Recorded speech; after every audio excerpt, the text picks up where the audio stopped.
Last year, I actually never got around to reviewing the OnePlus 12, and for that, I apologize. And so this year, I was like, yeah, I definitely gotta make sure to review the OnePlus 13. Now, if this is your first time to one of my practical reviews, this is not going to be a fully in-depth review covering like speed tests and full camera comparisons. I probably won't even cover everything about this device, but really this is more so just the stuff that I personally noticed in my everyday usage of this phone. And if I can give you guys a quick spoiler, yeah, this phone is pretty much excellent. And there's just a few little things that I'll go over that I don't fully like, but yeah, most of the things I like. So like usual, let me start off with all the good things about this phone, and then we'll get to the bit of criticism that I have. Now, first off, with the design, they did actually take a bit of an interesting route with this one, because the regular flagship OnePlus 13 has a bit of a beveled edge to the screen along with the back of the phone,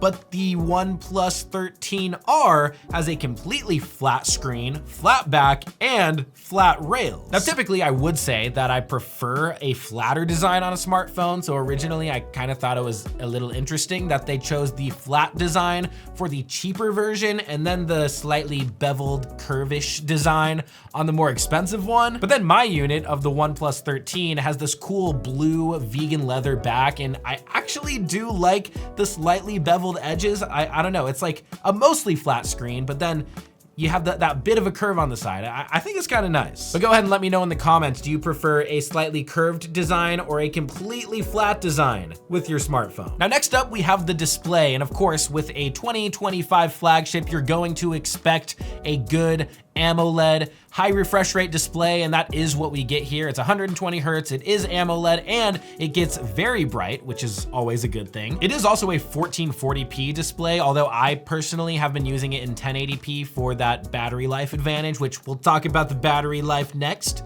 so stay tuned. And thank you for staying tuned. Now we're gonna talk about the battery life.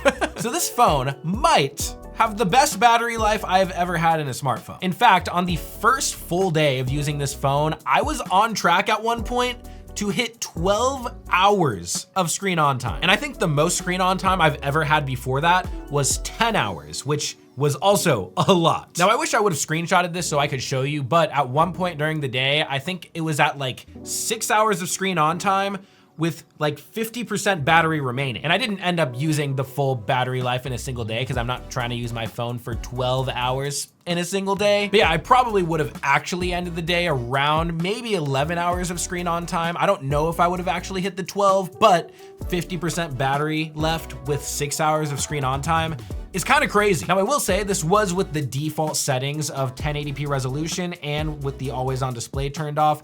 And that day was probably mostly on Wi-Fi. So, that can definitely help the battery life. Now, to be honest, I don't really know how I got such good battery life on that first day because I don't think I've ever gotten that good of battery life in any day since then. Like, for example, I'll show you my battery life right now. I have 68% left and I've used the phone for a little over 2.5 hours. And if you do the math, that is not anywhere close to averaging 12 hours of screen on time. But even so, the battery life on this thing has still performed excellently. Like, for example, a few days ago, I was just at CES and I would take this phone out with me all day, going to CES, going to things after CES, come home and still have like 30-ish% left on the phone. And keep in mind, when I'm going out at CES, that is on data pretty much the entire time. Actually, I think it probably was the entire time. And going along with the battery life, if you do somehow manage to deplete this battery fully, it also charges super fast, up to 100 watts. Now, one thing I love about this phone, and any phone company that adds this to their devices is like immediately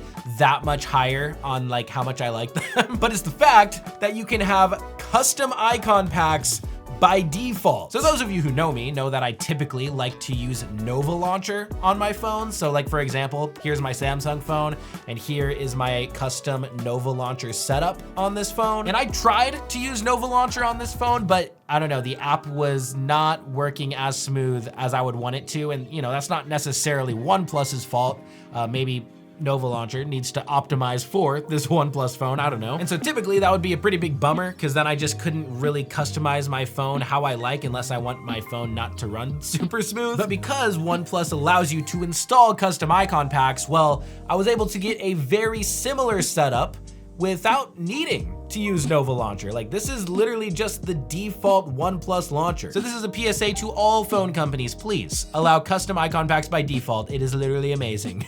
Although one note I will add to that, as you can see right here, not all of the icons are custom. There's a few that they just, you know, this icon pack doesn't have an icon for it. And on Nova Launcher, it just adds a grayscale effect to the icons that it doesn't have. So it still, you know, fits in with the color scheme. So if we could do something like that, that would be cool. Another thing that's great on this phone, and this is probably something that people don't talk about enough, but the haptics are some of the best I've ever used on a phone. Like, if you guys have ever used a very inexpensive phone, you'll know that the haptics make it feel cheap. Cause like on those super cheap phones, the vibration motor almost makes the haptics feel like very soft, like very indistinct. But when you have good haptics on a device and the haptics feel very distinct and sharp, it just makes the phone feel more premium. And really, I think the only phone I've tried that I think is probably a little bit better with the haptics is Google Pixel, which these haptics are very, very good. The phone also is very smooth. Of course, we have the new Snapdragon 8 Elite processor. This is actually my first phone that I've had that has that new processor. In fact, that new processor is probably what has also contributed to the battery life that I was talking about earlier. But combining a fast processor also with a software that has good animations and also is just generally smooth is just like a double whammy. You need both of them if you want your phone to feel totally smooth, and this phone has both. And lastly here, I just want to mention a few kind of nice to haves that this phone has. One, this thing does actually have an IR blaster, which I know some people are going to be like, yes, that's awesome. We love the IR blaster. So for you guys, congrats, it has it. It also has a mute switch, which is also kind of nice to have. You can just have a physical button to mute the phone or put the phone on vibrate or put the phone with the ringer on, just like that, which is cool. And then lastly, this phone also has IP69 water resistance. And you guys may have seen some videos going around online of people literally boiling this phone. Like, they put it in boiling water. They also threw it in the dishwasher and in the washing machine. And yeah, so I guess you could do that and the phone might still survive. Probably wouldn't recommend it though, because I don't know if that's guaranteed. All right, now that we've gone over the good things about this phone, let's talk about the few criticisms that I have. One, you cannot disable the Google page when you swipe over on the home screen. Like, it literally is just a part of your home screen and they don't let you get rid of it for some reason. Like, lots of Android phones come with this Google page on the side, and sure, that's great, except most of those phones let you disable that if you want to. But for some reason, OnePlus is like, no, we're gonna make you have a random news page on the side of your home screen. We don't care if you want that or not. So OnePlus, please allow a toggle for us to remove that, thank you. Another thing, and guys, this is weird, and I have not done a ton of testing in this. I just like literally experienced this yesterday. But I was making a video, and I actually recorded some of this video on my OnePlus 13. And so then I took the files from the OnePlus 13 and put them on my Windows computer to then edit in my editing software, right? Well, can somebody tell me why the video files were laggy? Like, I tried for probably like 45 minutes on trying different solutions. I was like, maybe it's just that Adobe Premiere, which is the editing software I was using, couldn't handle this specific video file correctly or something like that. But then I've also had issues outside of my editing software. Like, at least some of these files will also lag when just trying to play them in like VLC Media Player. And even in Adobe Premiere on my MacBook, I was having the same issue. Now, it seems like the files work fine on smartphones. Like, I tried transferring a file to my Samsung phone and it worked fine, and even to my iPhone and it worked fine, but there's something weird that's happening when I try to transfer to a computer, so I don't know. And one more thing, and this is probably gonna be counted as kind of nitpicking a little bit, but this phone does not have Qi 2 wireless charging. And you're like, Parker, pretty much no Android phones have Qi 2 wireless charging yet, so why are you complaining? Well, one, Qi 2 was released like a year and a half or 2 years ago at this point, so like, why have all Android manufacturers not implemented it yet? But then two, is that OnePlus literally released a magnetic wireless charger for this phone. Like, you literally have to get a magnetic case with your OnePlus 13 to be able to use OnePlus's first party magnetic wireless charger. I'm like, why did you like make magnetic accessories and not actually add magnets into the phone. But yeah, I guess we're still waiting to see what company is going to finally implement Qi 2 into their devices. Now, I do have a few other kind of like in-between things. One is that when you go to your recents, it automatically swipes over to the left, which I don't really like that because typically when I go to my recents, I'm trying to swipe away the app that I was on. And so I go to swipe away my app, but then the phone automatically just scrolls over. And so that's kind of annoying.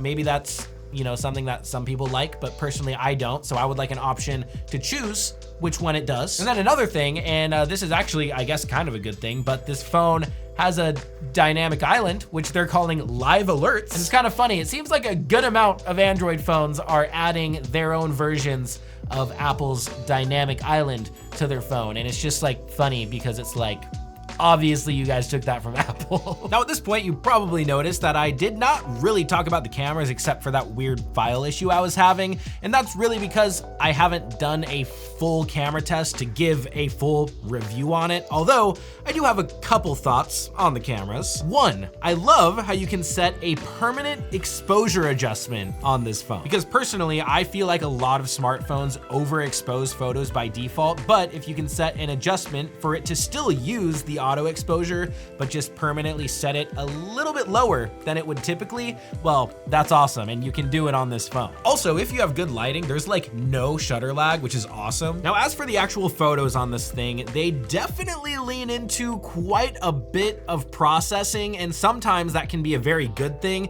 but then sometimes it can kind of be a bad thing. Because you know, when you go to take a photo, you'll see how it looks in the viewfinder before you take it, and then you take the photo, and then you go open the photo to look at it, and then you'll then see it show you the final processed image, which can typically look different than the original image you were looking at in the viewfinder. And sometimes I'll be taking a photo and it doesn't look the best, you know, but then by the time it processes it, it looks way better. But then other times I'll be taking a photo and it looks one way, and then the processing happens, and then it like adds like way too much contrast, and the photo looks like super intense when it really shouldn't look that intense. But overall, I will say, in the experience that I've had so far, this has a very good camera system, definitely flagship level, but sometimes they may need to tone down that processing. But yeah, as it stands, the OnePlus 13 is currently the #1 phone from 2025 that I have used. It's also the only phone that came out in 2025 that I have used, but